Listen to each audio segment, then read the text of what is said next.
ไปเบิ่งกล้วยกันเด้อไม่ค่อยรับได้อันนั้นกล้วยกล้วยนี่คือ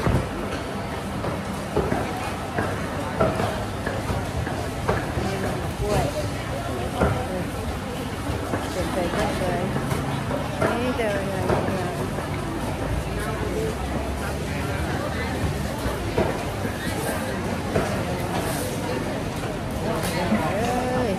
ตื่นมาจะหาโมงเช้าเป็นแถวนี่เป็นแถวขนมนี่นะผมจะเป็นตาแซ่บกว่านี้อยากว่านี่แต่แนวแซ่บๆนะมันเอาไปอยู่ก็พวกกินอันก็กินเอาไปสิกินน้ำโตได้ปะอันนี้เราบ่กินบัดนี้มาเอาขนมได้บัดนี้โอ้กาแฟมีอีกหอมแล้วเกี่ยวกับพวกมันแพง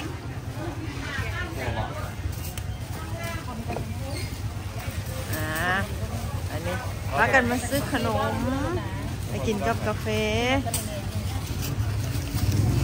อันนี้แมนบ่ต้องขั้น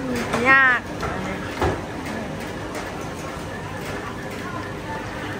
แล้ววันนี้พากะเอาน้ำร้อนมาใส่แล้วก็ต้ม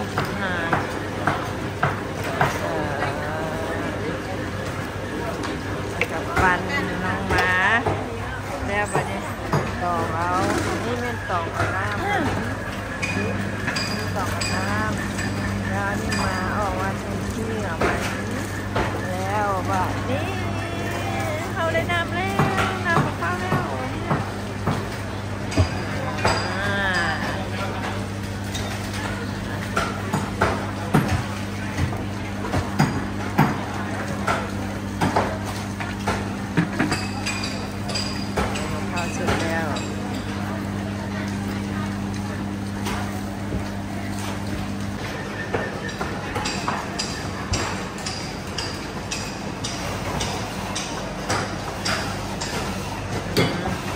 มาแล้วก็จะ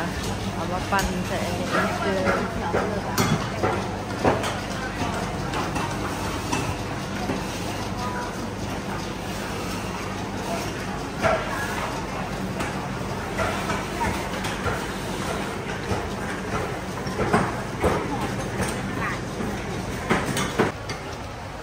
วันนี้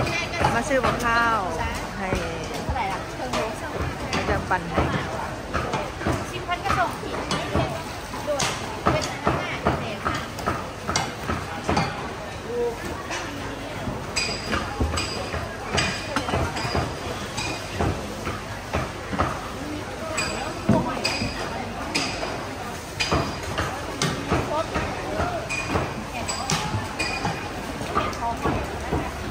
ขอเจ้าของมีดอกข้าวโบ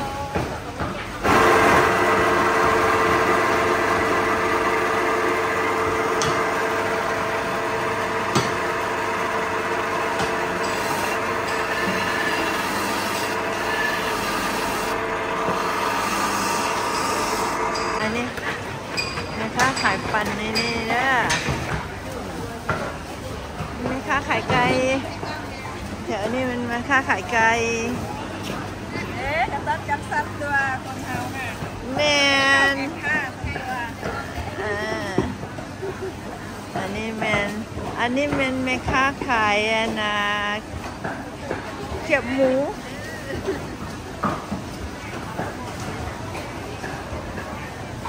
โอ้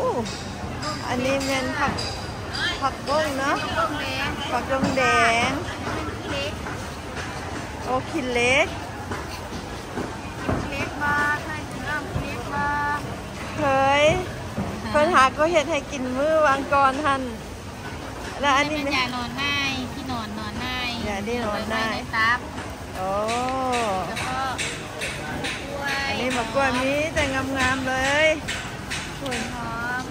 แม่ค้าก็ใจดีอย่าไปป้าข่อยเด้อ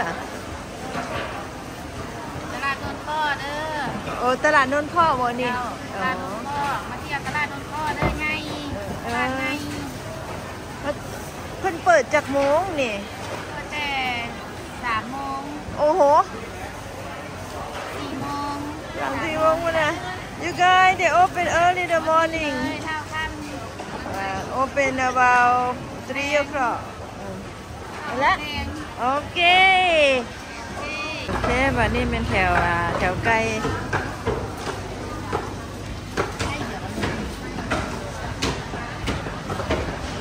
มาซื้อไก่แบบนี้นะนี่เป็นแถวไก่เด้อพี่น้องเด้อไก่แถวพระแถวปลาโอ้นี่ไก่คือน้ำแค่นี้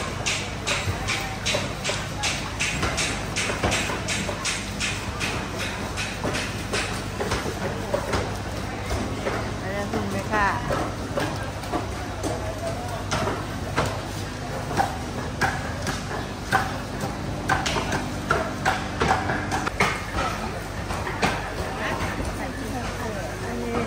แถวขายปลา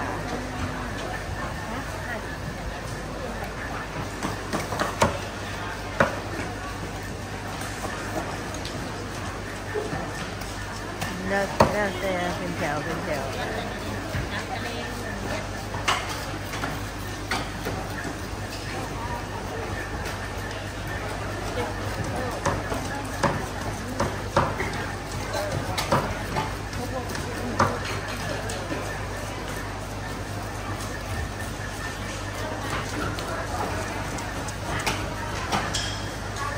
ร้านตรงนี้อันนี้ผักบุ้งราคา8,000 กีบกะหล่ำผักบัว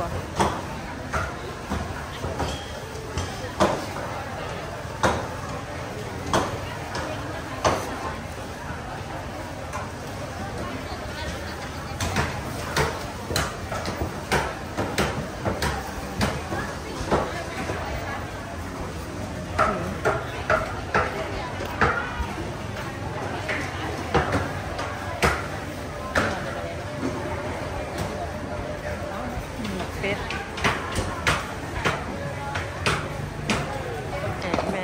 แม่ค้าขาย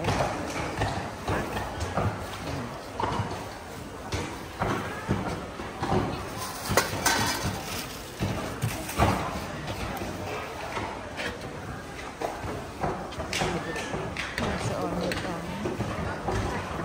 อันนี้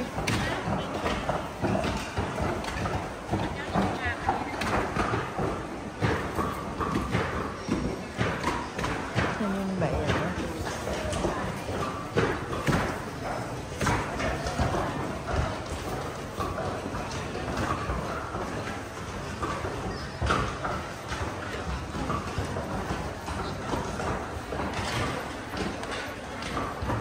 นี่เลยค่ะของไทย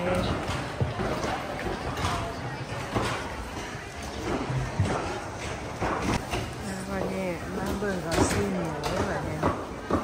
ะซีนหมูอันนี้แถวนี้แถวซีนหมูมันทำแบบซีน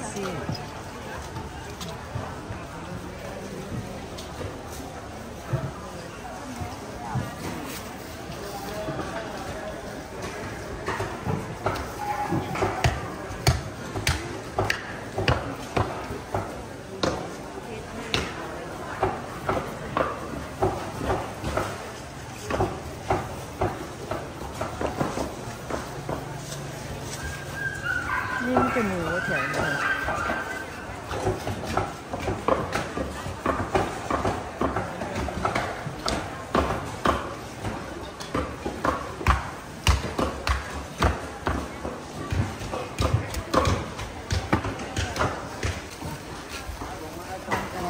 จะเศร้าๆเลยนี่อาหารแบบซื้อเครื่องไปเห็ดขอบคุณvery early in the morning guys about 5:30 we come to the market get some noodle and we're gonna make kapun today because Troy's birthday today